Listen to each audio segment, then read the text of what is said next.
Selamat malam, Assalamualaikum warahmatullahi wabarakatuh. Salam sejahtera untuk para pemirsa Ada Apa Gerangan. Waktu itu saya mendaki Gunung Latimojong di tahun 98 bersama enam teman saya kalau tidak salah. Waktu itu saya, Hele, Edwin, Iwan, Sita, dan Yola. Dan mereka itu rata-rata semua dari asli orang Sulawesi. Dan memang di tahun 98 itu terjadi krisis dan demo besar-besaran di seluruh Nusantara. Dan waktu itu juga saya tidak ikut berdemo dan saya terfokus dengan ekspedisi saya di Pulau Sulawesi. Adapun yang gunung akan kita daki termasuk Latimojong, termasuk Seven Summit, Gandang Dewata, Bawah Karaing, Lampau Batang, Gunung Kelabat, Gunung Soputan, dan gunung ada juga beberapa gunung tapi itu tidak jadi. Dan cerita saya kali ini yang menurut saya anggap di luar nalar dan logika, mengalami kejadian dan keganjilan sangat aneh sewaktu mendaki Gunung Latimojong di Sulawesi Selatan. Simak ceritanya.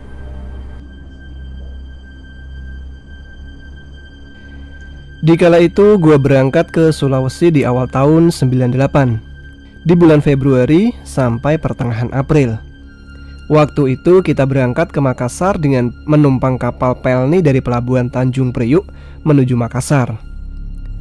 Jam 9 malam kita sudah kumpul di pelabuhan Tanjung Priuk. Jam 11 malam kapal berangkat menuju Makassar dan transit di pelabuhan Tanjung Perak, Surabaya, kemudian langsung melenggang leluasa menuju lautan Sulawesi. Adapun yang ikut yaitu ada gua, Hailey, Edwin, Iwan, Sita, dan Yola. Mereka semuanya asli orang Sulawesi. Hailey, Yola, dan Sita asli orang Manado. Edwin orang Gorontalo dan Iwan orang Palu. Mereka juga sekalian mau pulang kampung. Teman-teman gue semuanya pada berkuliah di Jakarta dan ikut mapala di kampusnya masing-masing. Oh iya, Sita itu pernah mengikuti pendakian bareng dengan gue dan teman-teman ke Gunung Argopuro di tahun 96. Hailey juga gue kenal udah lama, sewaktu gue mendaki Gunung Sanggabuana bersama dia di tahun 92. Dan dia memang benar-benar janji mengajak gue untuk keliling kota Manado dan mendaki gunung di Sulawesi. Salah satunya Gunung Latimojong. Perjalanan dengan kapal laut selama 2 hari 1 malam kita lalui dengan sukacita dan canda tawa. Selama di lautan, kita melihat terbenamnya matahari di ujung lautan dengan indahnya. Perlengkapan kita waktu itu sudah sangat komplit. Logistik kita sangat aman. Bahkan perjalanan melalui kapal laut dari Jakarta ke Makassar untuk saya dibayarin oleh Hailey. Singkat cerita, akhirnya kita sampai di pelabuhan Makassar pada pagi hari kalau nggak salah jam 7 WITA. Pelabuhan yang sangat ramai dan pertama kali saya menginjakkan kaki di tanah Sulawesi. Dari pelabuhan Makassar, kita ke kota dengan menumpang bis. Ke kota Ujung Pandang selama kurang lebih setengah jaman. Di kota Makassar, kita singgah di rumah tamannya Hailey, anak mapala Makassar. Panggilannya Acok. Dia sangat baik dan ramah. Dia teman akrabnya Edwin. Kita dijamu di rumahnya yang cukup luas dan dikasih tempat nginap di kamar kos yang kosong. Kebetulan Acok ini memang orang tuanya mempunyai usaha tempat kos anak-anak kuliah di sekitar kampus. Kita istirahat dan makan siang di rumahnya Acok. Setelah menaruh beberapa keril kita di kamar kosan yang kosong, kita bebersih dan mandi dan dilanjut tidur siang. Saya dibangunkan oleh 2 gadis kawannya yang cantik-cantik dan putih-putih. "Her, bangun Her. Ini sudah malam, cuci muka sana. Kita mau jalan-jalan dan makan-makan, udah ditungguin sama Acok tuh." Pas gua melihat, ternyata memang sudah jam 7 malam. Saya lihat Acok, Hailey, Edwin lagi santai ngobrol di depan beranda sembari ngopi-ngopi dan ngerokok. Mereka tertawa aja melihat muka saya yang masih agak sembab karena habis cuci muka. Akhirnya kita jalan-jalan keliling kota Makassar dan mencari makan. kita sampailah di tempat restoran makanan khas Makassar yang berada di pinggir laut. Kita makan soto khas Makassar dan es pisang hijau dengan nikmatnya. Sembari menikmati pemandangan laut yang banyak kapal-kapal nelayan dengan lampunya yang berwarna-warni disertai hembusan angin malam laut yang agak dingin. Selesai makan, kita diskusi bareng dengan teman-teman mengenai perbekalan apa aja yang masih kurang untuk dibeli sebelum mendaki Gunung Latimojong. Nah, ketika kita lagi enak-enaknya ngobrol, tiba-tiba lampu di restoran tersebut mati. Banyak juga orang yang berteriak dan ada beberapa suara seperti gelas dan piring pecah. Gak lama kemudian nyala, lalu mati lagi, terus nyala kembali. Ada apa ini? Perasaan gue kok kayak gak enak gitu. Gue lihat ke arah Sita dan Yola, mukanya pucat banget. Mereka berdua habis dari toilet. Muka yang tadinya cantik kok jadi pucat. Padahal selama kita makan di restoran itu, banyak pria-pria yang curi pandang dan senyum kepada Sita dan Yola ini, pendaki Manado yang cantik. Gue lalu tanya ke mereka, "Kenapa lo? Mukanya pada pucat begitu keluar dari toilet?" Kata Sita, setelah dia dari toilet dan cuci tangan, tiba-tiba mati lampu. Pas lampu nyala, tiba-tiba ada nenek-nenek yang mukanya tua sekali dan banyak keriputnya. Dia agak bungkuk dan berpakaian bagus seperti pakaian orang-orang kaya. Tapi anehnya, pakai tongkat kayu, tidak memakai tongkat besi seperti kebanyakan nenek yang tinggal di perkotaan. Dengan suaranya yang agak parau dan serak, nenek itu mengatakan kepada mereka, "Sebaiknya kamu jangan mendaki gunung itu, karena kamu sedang datang bulan." Sita dan Yola diam dan merasa aneh pada omongan nenek ini, padahal mereka berdua sedang tidak haid. Kemudian lampu toilet padam dan nyala lagi, tapi nenek-nenek itu sudah tidak ada. Ketika mereka bertanya kepada nelayan di restoran tersebut apakah melihat nenek-nenek dengan ciri-ciri yang mereka lihat, pelayan menggelengkan kepala dan heran.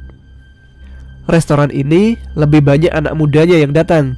Hampir tidak pernah ada kakek-kakek maupun nenek-nenek berkunjung ke restoran ini. Mbak, lihat aja pengunjung di restoran ini, ada yang tua nggak?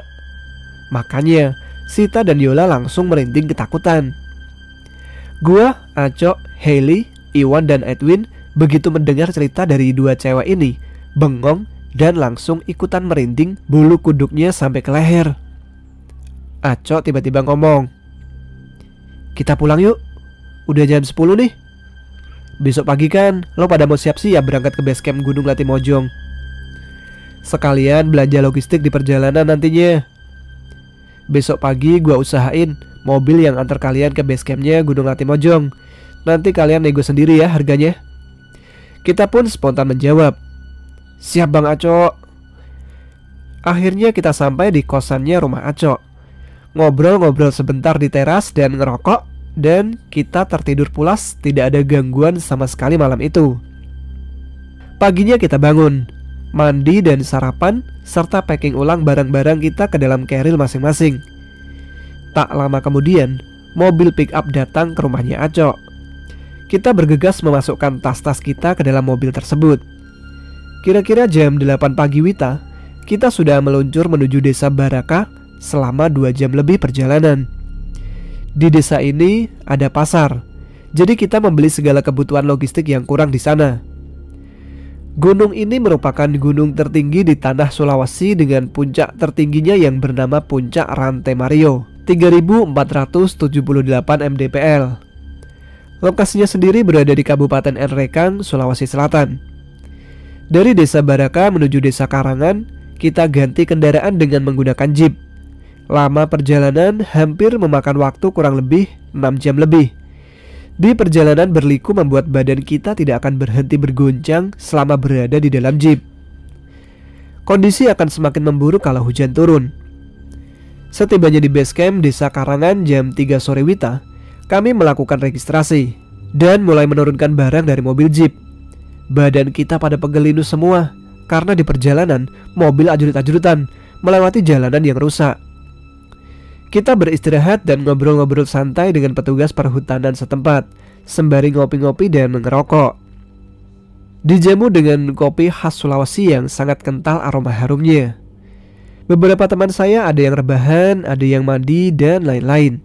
Nah, yang memandu kita untuk mendaki Gunung Latimojong, kita ditemani oleh Bang Popeye, panggilannya. Lucu ya namanya, kayak di film-film kartun waktu gua kecil. Orangnya agak pendek, tapi badannya berotot semua, dan sanggup membawa beban 50 kg lebih, kata si Hailey. Tiba waktu maghrib, suasana di base camp sangat sunyi, yang ada hanya terdengar suara-suara binatang malam di ujung hutan sana. Gak lama kemudian, kita makan malam dengan nikmatnya. Setelah itu kita ngobrol-ngobrol untuk pembagian perbekalan atau perlengkapan dan lain-lain. Tidak lupa juga beberapa potong pakaian yang tidak kita perlukan selama pendakian nanti, kita kumpulkan dan dititipkan di base camp. Kita semuanya mendengar arahan dari Bang Popeye. Tenda yang kita bawa waktu itu ada 3 piece. 1 tenda untuk Sita dan Yola, dan 2 tenda untuk gua, Hailey, Iwan, Edwin, dan Bang Popeye. Lagi enak-enak ngobrol, sekilas gua lihat Yola dan Maggie.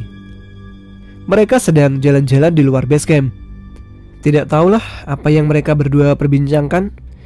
Paling urusan cowok. Entah berapa jam malam itu kita asik ngobrol dengan Bang Popeye dan beberapa penduduk. Gak lama kemudian, kita semua dikejutkan oleh suara teriakan dari Sita yang lari ke arah kita, sembari berteriak minta tolong. Katanya Yola pingsan di ujung hutan sana. Bang Popeye pun bertanya, "Kenapa?" Sita bilang dengan kata-kata yang terbata-bata bahwa si Yola pingsan di ujung jalan ke arah hutan. Spontan kita semua berlari dan kita semua melihat Yola seperti tertidur. Akhirnya Yola kita gotong rame-rame ke arah base camp. Gak lama kemudian, dia siuman dan diberikan teh hangat oleh Bang Popeye. Yola bercerita ketika dia dan Maggie lagi jalan-jalan ke arah luar base camp, dia melihat ada bayangan makhluk hitam hampir seperti manusia, tapi badannya tidak utuh. Tiba-tiba, entah dari mana arah datangnya, muncul nenek-nenek yang memakai tongkat kayu yang tingginya melebihi tinggi badannya. Nenek itu badannya agak bungkuk dan sorot matanya yang tajam mengatakan, "Kamu tidak boleh naik gunung ini karena kamu sedang datang bulan." Begitu kata Yola. Spontan Bang Popeye diam dan berpikir, entah apa maksud dalam pikirannya. Akhirnya Bang Popeye berkata, "Yola, mohon maaf ya, apakah kamu sedang haid?" Yola bilang, "Saya sedang tidak haid kok Bang." "Beneran, saya tidak haid Bang Popeye." Dari ekspresi mukanya Yola, jelas sekali dia berkata jujur. "Ya sudahlah, mungkin kamu kecapean dan kurang istirahat," kata Bang Popeye. Kira-kira jam 10-an kita ambil posisi tidur dengan sleeping bag masing-masing. Karena udara cukup dingin malam itu, jadi kita tertidur pulas tanpa ada gangguan mistis apapun. Pagi-pagi kita sudah terbangun mendengar suara kicauan burung-burung di hutan dengan ramainya. Setelah kita berberes perlengkapan dan sarapan, tidak lupa kita berdoa. Sebelum memulai pendakian, ternyata Bang Popeye mengajak satu rekannya lagi untuk menemani selama pendakian kita, yaitu Bang Rudi. Saya jadi bingung, kok nambah porter atau guide lagi? Tanya saya sama Hailey. Kata Hailey, "Udah, tenang aja, biaya ekstra gua tambahin, yang penting kita safety." "Ya syukurlah kalau begitu," kata Iwan. Posisi leader dipandu oleh Rudi, Bang Popeye sebagai sweeper. Perlengkapan kita yang lumayan berat, tenda, air, dan lain-lain dibagi dua oleh Bang Popeye dan Bang Rudi. Kita jalan beriringan. Posisi saya di belakang Bang Rudi.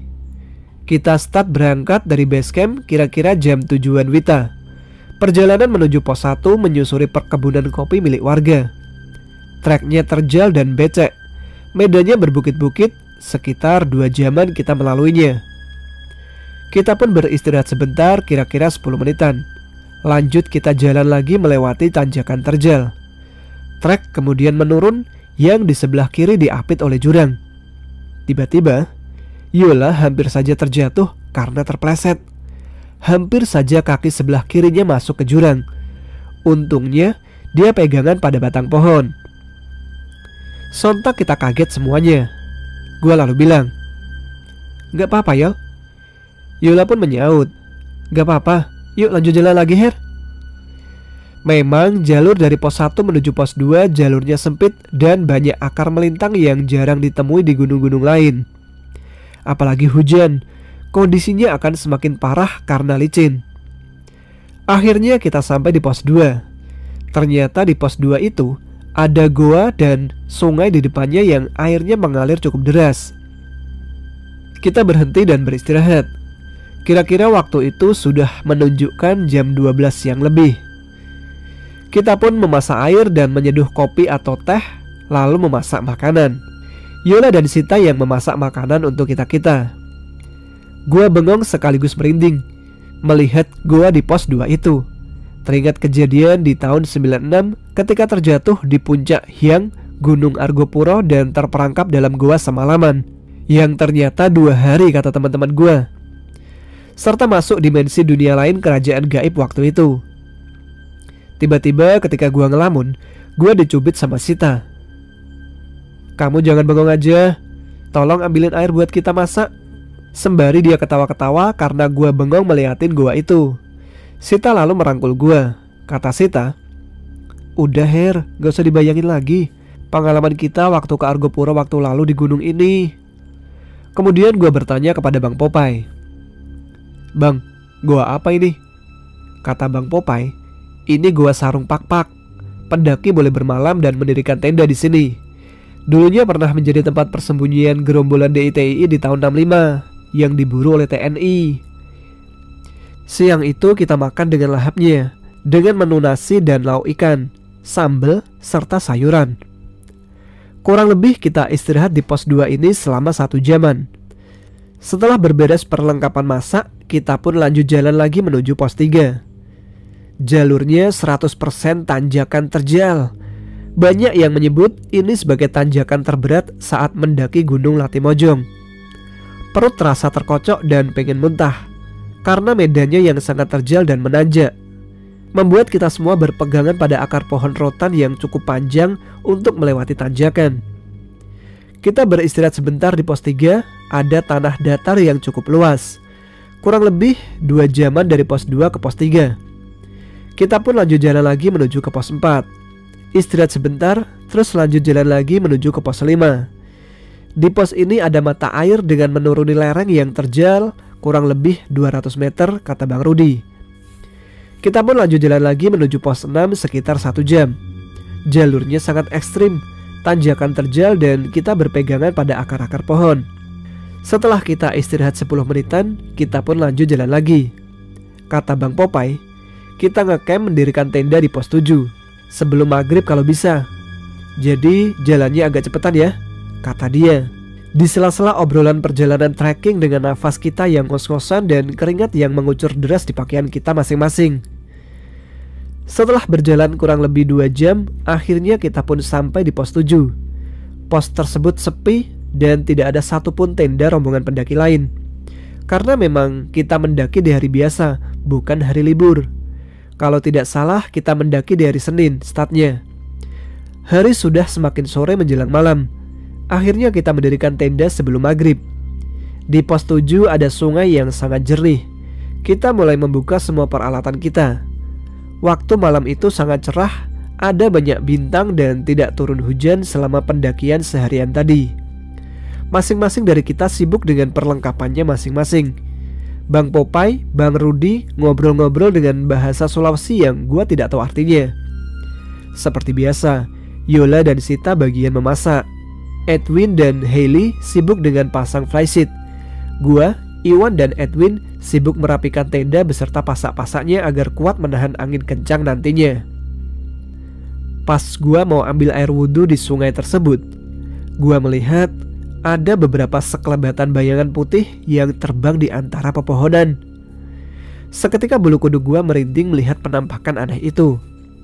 Gua berdoa dalam hati untuk dijauhkan dari segala gangguan makhluk-makhluk astral tersebut. Gue cuek aja dan berwudu di sungai tersebut di bawah penerangan center headlamp. Hailey dan Edwin lagi mencari kayu dan patahan ranting untuk bisa membuat api unggun malam ini. Sita dan Yola sibuk menyiapkan makan malam kita. Kita pun makan malam di tengah hutan yang sangat lebat, diiringi suara binatang yang ada. Beberapa di antaranya suaranya bikin bulu kuduk kita merinding. Gua pun melihat Yola. Kok mukanya pucat banget? Gua pun tanya ke dia, lo gak apa-apa? Kaki lo masih sakit gak pas tadi terpleset di jalur? Yola bilang, gak apa-apa Her, gua baik-baik aja. Agak kurang enak badan gua. Mungkin kecapean banget pas tadi kita lewatin beberapa tanjakan ekstrim itu. Hailey bilang, mana kotak P3 kah? Ada minyak kayu putih di situ. Tolong Sita bawa Yola ke dalam tenda untuk dibalurin perutnya biar hangat, lalu minum obat ya. Yola dan Sita pun masuk ke dalam tenda untuk beristirahat duluan, karena besok pagi kita harus sudah persiapan untuk summit ke puncak Rantai Mario. Di tengah malam, kita dikejutkan dengan bunyi geledek dan suara petir. Spontan kita semua bangun dan keluar dari tenda, serta membereskan perlengkapan agar tidak kena air hujan. Hujan malam turun dengan derasnya. Gua melihat jam tangan, ternyata baru jam 10 malam lewat. Begitu gua mau masuk tenda, kok bulu kuduk gua merinding. Gua melihat ke arah hutan. Ada banyak pasang mata berwarna merah seperti api yang memandang ke arah gua. Spontan gua arahin headlamp ke arah lebatnya hutan. Beberapa pasang mata yang menyeramkan itu sudah tidak ada. Gua nekat aja jalan ke tengah hutan. Sepertinya ada suara yang memanggil nama gua. Gua pun melihat makhluk tinggi besar di atas 2 meteran di depan gua. Gua hanya diam mematung. Makhluk itu hanya mengeluarkan suara menggeram. Di tengah ketakutan gua, spontan gua ngomong, saya dan teman-teman hanya bertamu di gunung ini dan tidak mengganggu kalian. Salam sejahtera untuk para penghuni gunung ini. Beberapa detik kemudian, makhluk itu pergi seperti asap disertai bau busuk yang bikin gua mau muntah. Gua lalu masuk ke dalam tenda. Gua melihat Edwin dan Iwan sudah tertidur pulas. Tenda sebelah yang isinya Hailey, Bang Popeye, dan Bang Rudy, malah gua mendengar suara mereka sudah ngorok kenceng banget. Mungkin karena kecapean. Tenda yang satunya lagi isinya Yola dan Maggie. Entah berapa jam gua tertidur. Tiba-tiba gua mendengar suara Sita berteriak. Gua pikir ngigau kali tuh cewek. Terus Edwin membangunkan Iwan. Bangun, tolong liatin tuh tenda si Yola dan Sita. Di luar tenda hujan sudah mereda. Pas gua buka tenda, ternyata ada Bang Popeye dan Bang Rudy. Gua lihat ke dalam tenda. Ternyata si Yola kesurupan. Entah bahasa apa yang diucapkan, gua gak ngerti. Yang jelas suaranya Yola kayak suara nenek-nenek dan serak. Bang Popeye menenangkan Yola dengan memegang tangannya. Si Yola tetap berteriak dan matanya melotot seperti marah. Akhirnya Bang Rudy ambil air dan membacakan doa, serta menekan jempol kakinya dan mengusap mukanya Yola. Tak lama kemudian Yola tersadar dan tertidur. Gua, Hailey, Edwin, dan Iwan menanyakan kepada Bang Popeye dan Bang Rudy, kenapa Yola bisa begitu. Kata mereka berdua, gak apa-apa, mungkin Yola mimpi buruk. Tapi gua lihat raut muka Bang Rudy dan Bang Popeye, mereka seperti memandang perasaan aneh. Sepertinya ada sesuatu yang disembunyikan sama mereka berdua. Kata Bang Rudy, ya sudah, kalian istirahat aja. Jangan lupa berdoa sebelum tidur. Besok pagi saya bangunkan untuk kita muncak Rantai Mario. Ya sudahlah, kita pun masuk ke tenda masing-masing. Malam itu kita tertidur dengan lelapnya tanpa ada gangguan mistis apapun. Jam 4 pagi, kita semuanya dibangunkan oleh Bang Rudy dan Bang Popeye. Hujan sudah reda. Di luar tanah menjadi becek. Seperti biasa, kita mulai masak air dan memasak untuk sarapan pagi.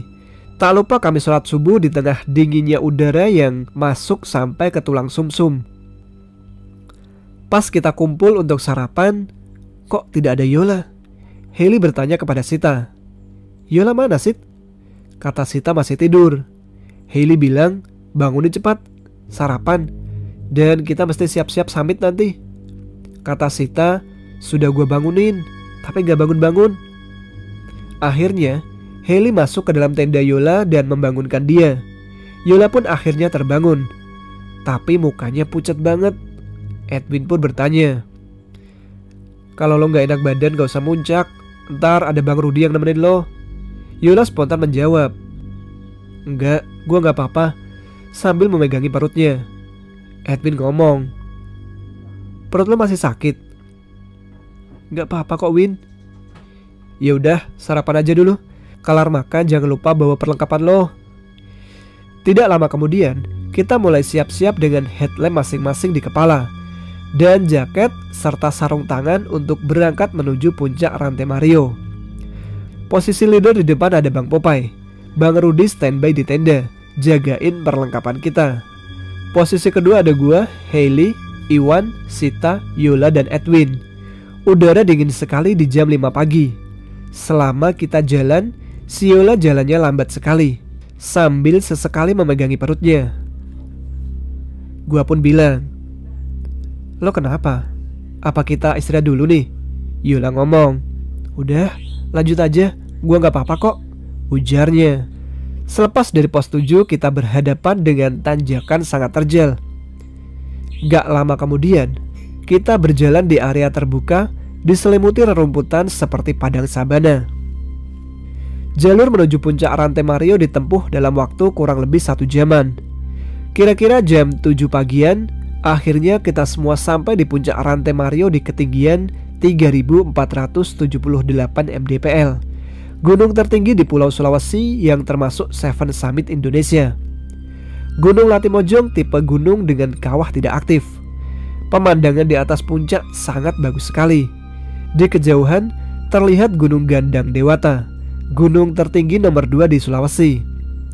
Ketika kita lagi sedang enak-enaknya berfoto sembari ngemil makanan ringan dan minum kopi, tiba-tiba Yola terjatuh ke tanah. Sontak kita semua kaget dan mendirikan dia pelan-pelan. Gua pun tanya, "Kenapa lo?" Lagi-lagi si Yola bilang, "Gua gak apa-apa kok." Tapi mukanya pucat pasi, seperti menahan sakit yang gua tahu dia sakit apa. "Ya udah, minum nih teh hangat," kata Iwan. Yola lalu menyeruput teh hangat tersebut dengan pandangan matanya ke arah beberapa puncak di sekitar rantai Mario. Tiba-tiba Yola tersedak dan batuk-batuk serta menunjuk-nunjuk ke arah puncak di depannya sembari menutup matanya. Dia teriak, "Ampun, tidak." Begitu teriaknya, entah sosok apa yang dilihat oleh Yola di sekitar puncak tersebut. Bang Popeye bilang, "Yaudah, sebaiknya kita turun. Kita sudah terlalu lama di atas puncak ini. Sudah lebih 1 jaman kita leha-leha di sini." Akhirnya kita turun semua mengikuti langkahnya Bang Popeye menuju pos 7. Selama perjalanan turun, Yola beberapa kali terjatuh. Untung Sita dan Hailey sigap di depan dan di belakangnya. Akhirnya kita sampai di pos 7 kira-kira setengah jaman kemudian. Di situ Bang Rudi sedang memasak mie instan untuk kita. Kita semua beristirahat dan makan sehabis muncak tadi. Yola langsung masuk tenda dan tidak mau makan. Kata Sita, Yola langsung tiduran. Perutnya lagi gak enak. Kurang lebih kita beristirahat di pos 7 selama 1 jam. Akhirnya kita membereskan peralatan seperti tenda dan lain-lain. Selama kita membereskan peralatan, si Yola tetap masih tiduran. Bang Popeye dan Bang Rudi memberi komando, "Ayo kita lekas turun, jangan sampai terlalu malam sampai di base camp." Kita pun semuanya mengikuti perintah mereka. Posisi kita jalan turun gunung dipimpin oleh Bang Rudi, sekalian dia membawakan keril Yola. Kemudian di belakangnya Edwin, Hailey, Iwan, Maggie, gua, Yola, dan Bang Popeye sebagai sweeper. Kita turun dari pos 7 waktu itu kira-kira jam 10 pagi. Kita berjalan kira-kira 1 jaman, sampailah di pos 6. Berhenti sebentar karena dikit-dikit si Yola terjatuh. Padahal dia tidak membawa beban apapun, Hanya daypack saja yang isinya hanya jas hujan, minuman, serta makanan ringan yang ada di dalam tasnya. Lanjut kita jalan lagi menuju pos 5. Kurang lebih ditempuh dalam waktu 1 jam. Nah, di pos 5 ini Yola benar-benar ambruk, jatuh, tidak sadarkan diri alias pingsan. Untungnya di pos 5 ada mata air. Kita beristirahat sebentar dan Sita mengobati Yola dengan melumuri perutnya dengan minyak kayu putih. Hailey langsung mengeluarkan termosnya yang berisi air putih hangat untuk Yola. Pas ketika dia siuman, Bang Popeye bertanya, "Kamu terus terang aja, jangan bohong sama abang serta teman-teman kamu ini, biar kita bisa bantu masalah sakit perut kamu ini." Yola menghela nafas panjang sekali. "Sebenarnya sekarang saya sedang haid, Bang." Hah? Kita semua terbengong-bengong, tidak terkecuali Bang Popeye dan Bang Rudi. Yola langsung melanjutkan bicaranya. "Saya semalam itu di tenda pas mau ke sungai, tiba-tiba haid saya keluar. Padahal setahu saya, haid saya kira-kira masih 2 mingguan lagi. Bukan haid ini terjadi tiba-tiba. Biasanya saya teratur dan tahu tanggalnya." Bang Popeye dan Bang Rudi saling berpandangan. Entah apa yang dipikirkan oleh mereka berdua. Akhirnya Bang Popeye berkata, "Ya sudah, kita jalan santai aja, gak usah buru-buru turunnya. Jalur agak licin karena semalam hujan turun dengan deras." Kita pun lanjut jalan lagi menuju pos 4. Waktu sudah hampir mendekati tengah hari. Karena kondisi Yola yang sangat lemah, otomatis perjalanan turun menjadi agak lama. Perjalanan menuju pos 4 lumayan lama karena jalur basah dan licin. Dan Yola pun sering terjatuh bangun. Akhirnya kita sampai di pos 4, istirahat dan makan siang. Karena tadi pagi Yola tidak mau makan ketika di pos 7. Waktu itu sudah menunjukkan jam 1 siang. Kurang lebih kita istirahat 1 jam. Kira-kira jam 2 siang kita lanjut berjalan lagi. Posisi di depan tetap Bang Rudi, di belakang Bang Rudi diikuti Yola, Sita, gua, Iwan, Hailey, Edwin, dan Bang Popeye tetap sebagai sweeper. Perjalanan dari pos 4 menuju ke pos 3 seharusnya cuma 1 jam kurang, molor menjadi 1,5 jam. Sampailah kita di pos 3, kita berhenti sebentar, dan Yola sepertinya nafasnya sudah ngos-ngosan dan keringatnya keluar banyak sekali. Saya pun menyuruh dia untuk ganti baju karena basah dan diganti dengan baju yang kering. Ditemani oleh Maggie, Yola ganti baju di balik pohon besar.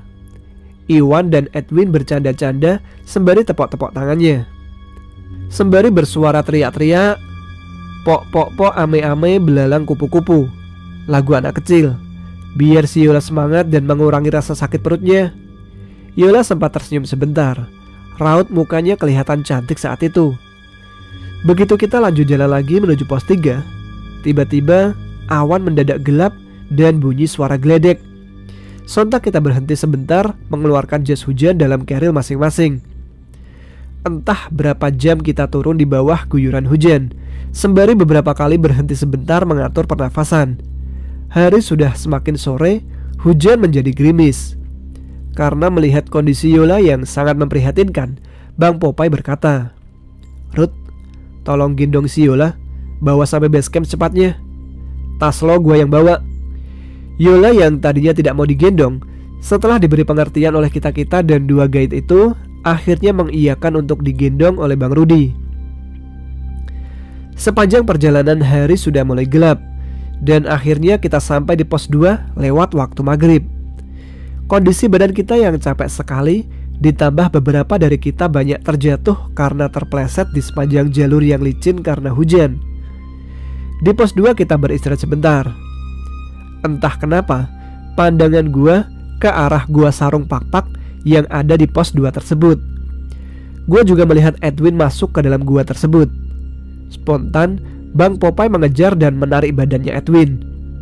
Bang Popeye nanya, "Kenapa lo mau masuk ke gua itu?" Kata Edwin, "Ada bapak-bapak dan ibu-ibu serta anaknya yang kecil dan lucu itu menarik-narik tangan gua untuk mengajak mampir ke rumahnya." Bang Popeye berkata, "Ah sudahlah, makanya itu headlamp jangan dinyalain mode redup, dikasih terang aja. biar lo nggak berhalusinasi di gunung ini. Udah, jangan cerita di sini. Edwin langsung diam dan menyalakan rokoknya. Bang Rudi berkata, "Ayo Yola, naik ke punggung abang lagi." Heli dan Iwan membantu Yola berdiri. Bang Rudi berjalan dengan cepatnya di tengah gelapnya malam. Setelah mereka berlalu, tiba-tiba kakinya Edwin kram. Sambil berteriak, dia minta tolong. Gua pun mengambilkan balsem dari kotak P3K dan mengobati kakinya Edwin. Entah jam berapa saat itu, mungkin sekitar jam 8 malam. Kita lama beristirahat karena menunggu Edwin sampai mau berjalan lagi. Akhirnya kita berjalan pelan-pelan di tengah gelapnya malam dan rintiknya hujan yang belum reda saat itu. Tiba-tiba kita semua mendengar suara dekat sekali di keliling kita. Bunyinya seperti pok pok pok, seperti ada orang yang tepuk tangan. Bang Popeye langsung menyalakan rokoknya dan berkata, "Jalan terus, jangan hiraukan suara itu, dan jangan lihat ke arah pohon." Gak lama kemudian, suara pok pok pok hanya terdengar di kejauhan saja. Gue lihat Bang Popeye dia menunduk, sepertinya sedang berdoa. Gak lama kemudian, Sita berteriak. Dia melihat sesosok hitam berkelebat dengan cepatnya di antara pohon-pohon besar. Tiba-tiba Sita berteriak dan memeluk gua sembari mau nangis, karena melihat beberapa sosok hitam besar berterbangan dan bergelayut di antara beberapa pohon besar. Gua pun bilang, "Udah jalan aja, lihat ke depan, gak usah lihat yang lain-lain, fokus Sita." Sepanjang perjalanan turun, posisi Hailey di depan diikuti gua, Sita, Edwin, Iwan, dan Bang Popeye sebagai sweeper. Kadang gua nengok ke belakang, melihat teman-teman dan Bang Popeye juga. Bang Popeye terlihat berjalan dengan santai dengan rokoknya. Kita sampai di pos 1. Kita beristirahat sebentar, mengatur pernafasan serta minum. Edwin masih mengurut kakinya yang masih agak kram. Gak berapa lama kemudian, kabut tebal di sekitar pos 1.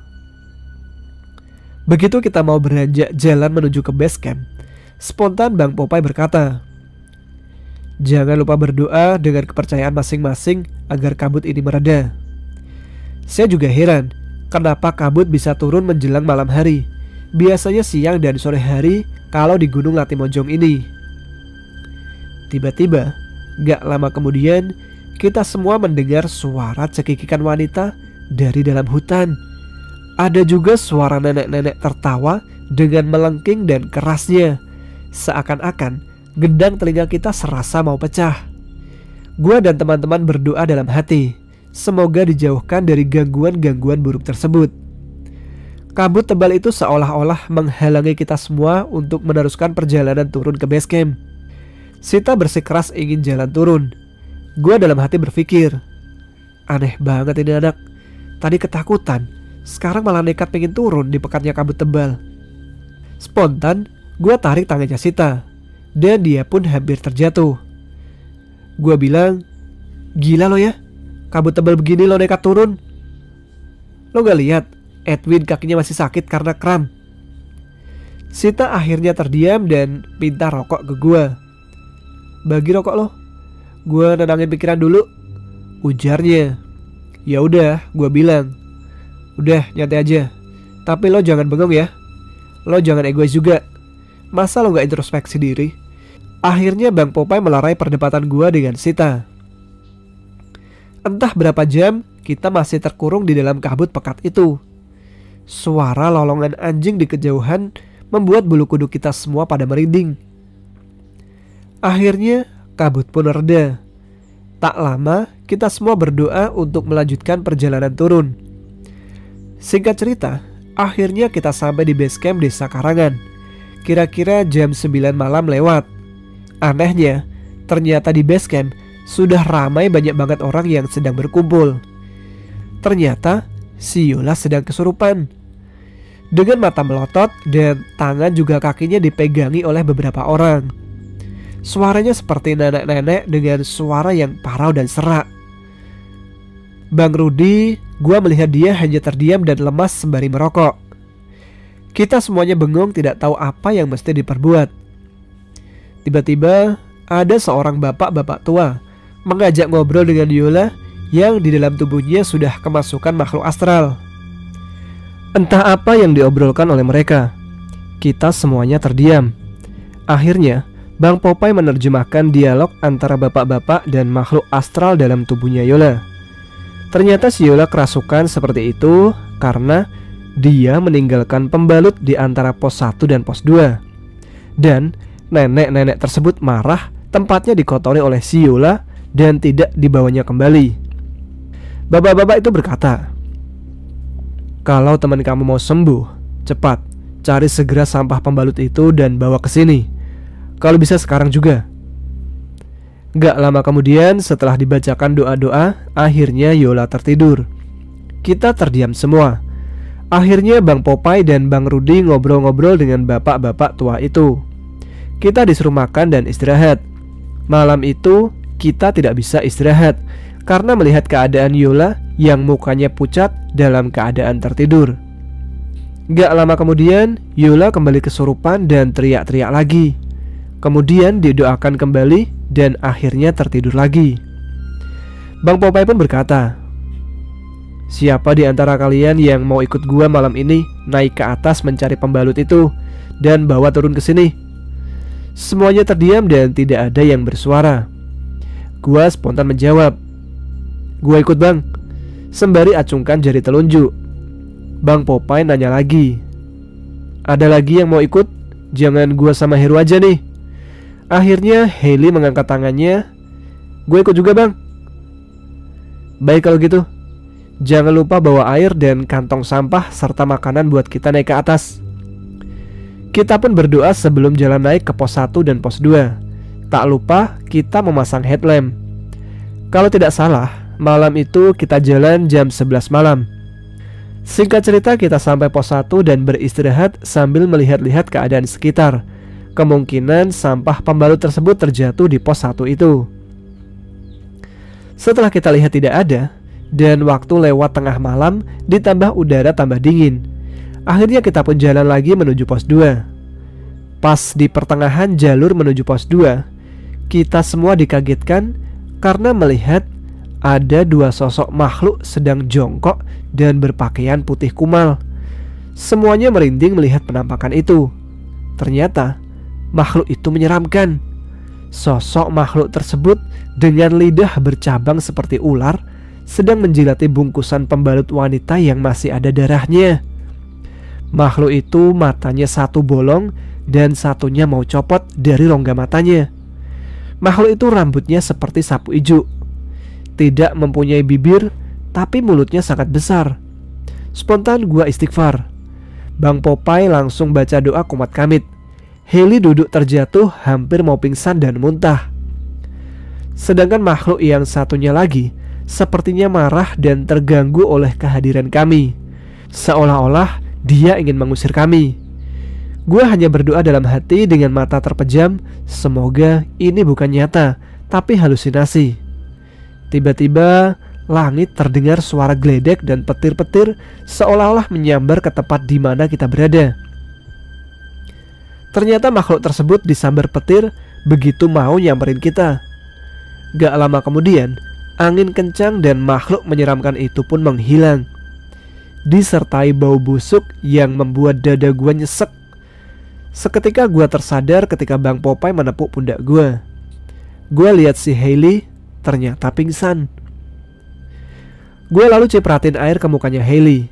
Dia teriak-teriak. Gua pun bilang, Udah pergi tuh makhluk." Gak lama kemudian hujan gerimis pun turun. Dan gua kaget, ternyata Bang Popeye sudah memegang kantung sampah yang berisikan sampah pembalutnya si Yola. Kata Bang Popeye, "Ayo kita turun, jangan lama-lama di tempat ini. Cuaca kayaknya sedang tidak bersahabat." Singkat cerita, akhirnya kita sampai di base camp kira-kira jam 2 malam. Yola masih kesurupan lagi dan dipegangi sama beberapa orang. Yola masih terlihat kesurupan dan sedang dipegangi oleh beberapa orang. Bapak-bapak tua tadi bertanya, "Sudah dapat sampah pembalutnya?" Bang Popeye bilang, Sudah Pak. Lalu bapak tua itu menyuruh Prudi mengambil kaleng kosong bekas cat dan sampah pembalut itu ditaruh ke dalam kaleng cat. Lalu disiram dengan minyak tanah, kemudian dibakar. Bapak tua itu berdoa dan komat kamit. Gak lama kemudian, kita semua mendengar teriakan Yola dengan kerasnya. Akhirnya, Yola tersadar dari kesurupannya dan merasa aneh. Kenapa semua orang mengelilingi dia? Sita langsung menyodorkan teh manis hangat ke Yola. Minum dulu, lo kecapean banget. Besok-besok aja ceritanya pas kita perjalanan pulang ke tempat Acok di Makassar. Bapak tua itu nyamper Yola sambil menyuruh Yola minum air kelapa langsung dari batoknya. Yola nanya, "Air apa ini Pak?" Bapak tua itu tersenyum dan berkata, "Minumlah nak. Air kelapa itu sangat manjur untuk menghilangkan rasa sakit pada wanita yang sedang datang bulan. Beristirahatlah kamu semuanya dan jangan lupa berdoa sebelum tidur ya." Begitu ujarnya dengan nada yang bijak dan berwibawa. Kita semuanya mengucapkan terima kasih dan mencium tangan bapak tua tersebut. Bapak itu menarik tangannya dengan cepat seolah-olah tangannya tidak mau dicium oleh kami. Tak lama kemudian bapak itu pamit kepada kami. Bapak itu pun melihat ke gua dan tersenyum lalu berkata, "Kamu jalannya jauh banget sampai ke sini. Tapi itulah perjalanan hidup kamu. Suka atau tidak suka, mau atau tidak mau, harus menjalani tanpa ada paksaan apapun. Kamu harus banyak-banyak maklum dengan orang di sekitarmu. Menolong orang dengan ikhlas tanpa pamrih. Ikutilah kata hatimu, karena kata hati tidak pernah bohong, tapi yang bohong itu pikiran." Sembari menunjuk tangannya ke kepala. Gue hanya mengangguk-angguk beberapa kali dan mengucapkan terima kasih, sembari tangan bersedekap di dada kepada bapak tua itu. Bapak tua itu menepuk pundak gue, Bang Popeye dan Bang Rudi. Akhirnya kita pun tidur pulas malam itu di base camp tanpa mengalami gangguan apapun. Keesokan siangnya kita bangun dengan badan dan kaki yang masih pegal-pegal. Apalagi gue dan Hailey, karena mendaki lagi malam itu untuk mengambil sampah pembalut. Usai kita berberes dan mandi serta dilanjutkan makan siang, tak lupa kita semua mengucapkan terima kasih kepada penduduk di sekitar base camp, terutama kepada Bang Popeye dan Bang Rudi. Kita semuanya bersalaman dan berpelukan erat. Jeep sudah menunggu dan kita berkemas memasukkan tas-tas kita ke dalam mobil itu. Perjalanan menuju desa Bakara dan ganti mobil menuju kota Makassar ditempuh dalam waktu 6 jam. Selama di perjalanan, kita banyakkan tidur dan jarang mengobrol tentang kejadian di gunung itu. Akhirnya, kita tibalah di rumahnya Acok. Kalau nggak salah jam 9 malam. Kita semua capek sekali malam itu. Acok berkata, "Makan dulu, habis itu baru istirahat. Kalian masih pada capek setelah perjalanan jauh dengan mobil menuju ke sini. Besok aja, pagi, kita cerita setelah sarapan." Akhirnya kita pun tertidur nyenyak malam itu tanpa ada gangguan apapun. Paginya kita bangun dengan badan yang segar dan bugar sehabis mandi. Dilanjut dengan sarapan, barulah kita cerita tentang pengalaman pendakian kemarin. Acok dan temannya mendengarkan dengan muka keheranan dan dahinya berkerut seperti berpikir keras. Ternyata Yola selama pendakian itu sudah berbohong kepada kita semua. Dia tetap mau melanjutkan pendakian dengan alasan sakit perut. Dia juga melihat penampakan nenek-nenek itu ketika di puncak Rantai Mario. Karena di puncak Gunung Latimojong, kalau tidak salah, ada beberapa puncak. Salah satunya puncak Nenek Mori. Dan puncak yang tertingginya adalah puncak Rantai Mario. Nenek-nenek tersebut mukanya menyeramkan dan terlihat marah kepada Yola. Kata Yola, "Itu Nenek Mori. Nenek itu mukanya sama persis dengan nenek-nenek yang ada di toilet restoran waktu lalu. Dan di sekitar base camp sewaktu Yola pingsan sebelum pendakian." Yola tidak percaya karena tidak haid. Ternyata datang haidnya lebih cepat dari yang biasanya. Edwin, Iwan, dan Sita juga cerita, kenapa nggak boleh tepok-tepok tangan di hutan itu. Dan Sita melihat sesosok bayangan hitam terbang dan meludah-ludah ke tanah. Sosok itu menyeramkan sekali, kata Sita. Temannya Acok berkata, "Itu hantu Popo." legenda tentang hantu yang sudah sangat kental dan turun-temurun di pegunungan Latimojong. Kita semua bengong dan si Edwin serta Iwan sampai batuk-batuk keselak ketika menyeruput kopi.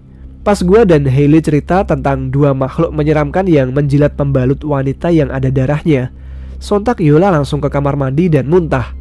Sedangkan Sita langsung ke toilet juga dan sekalian pipis. Akhirnya Aco berkata memecah kesunyian kami.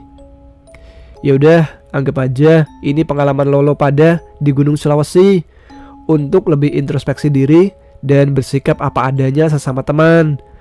Setiap ada permasalahan, jangan dipendam sendiri. Ungkapin aja biar teman bisa membantu meringankan masalah tersebut. Sita dan Yola sudah kembali duduk dan terdiam. Kata temannya Aco, udah Kak Yola dan Kak Sita santai aja, minum dulu susunya, masih hangat itu. Yola dan Sita minum susu Ovaltine sampai habis. Ternyata sangat haus setelah mendengar cerita-cerita kita tadi. Aco berkata kembali, gua mau jalan dulu siang ini, ada keperluan kerjaan. Entar malam kita ngobrol-ngobrol lagi. Kalian istirahat lagi dan santai-santai aja dulu di tempat gua. Anggap seperti rumah sendiri. Oh iya, besok gua free nih.